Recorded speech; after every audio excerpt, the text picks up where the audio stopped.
What are you great at? This question makes many of us uncomfortable, yet it invites us to take a sober look at ourselves. What are you great at? You bring something to your team that nobody else does in exactly the same way. So why bother even celebrating these kinds of things? Your talents. Well, for one thing, it will help you enjoy being you. For another thing, it will help you appreciate other people's strengths better. And finally, you'll be more effective on your team and in serving your community. So let's talk about the first one, enjoying being you. Of course, nobody likes a cocky person. And maybe you know this individual.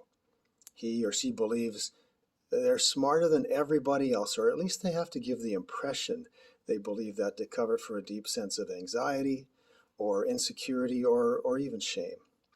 Arrogance inhibits teamwork, but so does false humility that claims we have no strengths. It's better to enjoy being who we are and the talents that we've got. I found a helpful story that Jesus told where he confronts false humility. And in this parable, a nobleman is going to go away to be crowned king.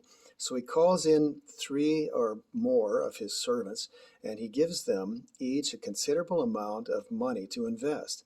And after he returns, he calls them in to report.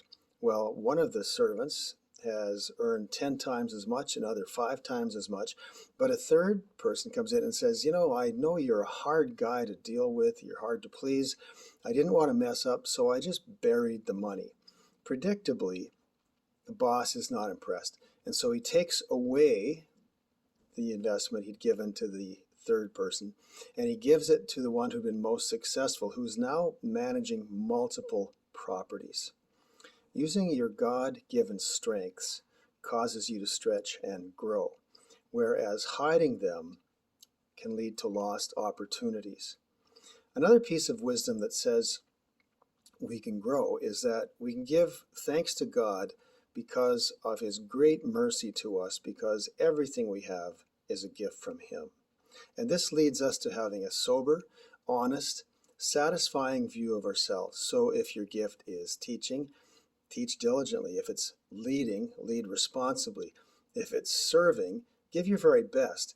If you're a mercy giver, do that with all the love God has given you to give. Don't hold anything back.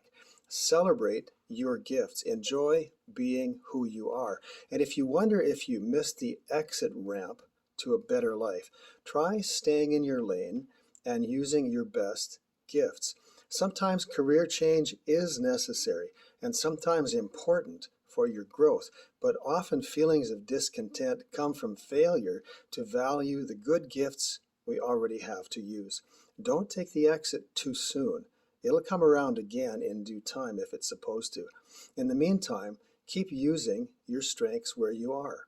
It's helpful to ask oneself, what gift or gifts would I miss using so much that I need to carefully reconsider changing roles, jobs, or careers?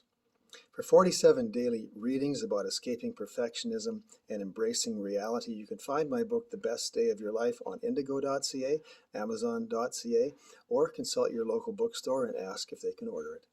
Have a best day.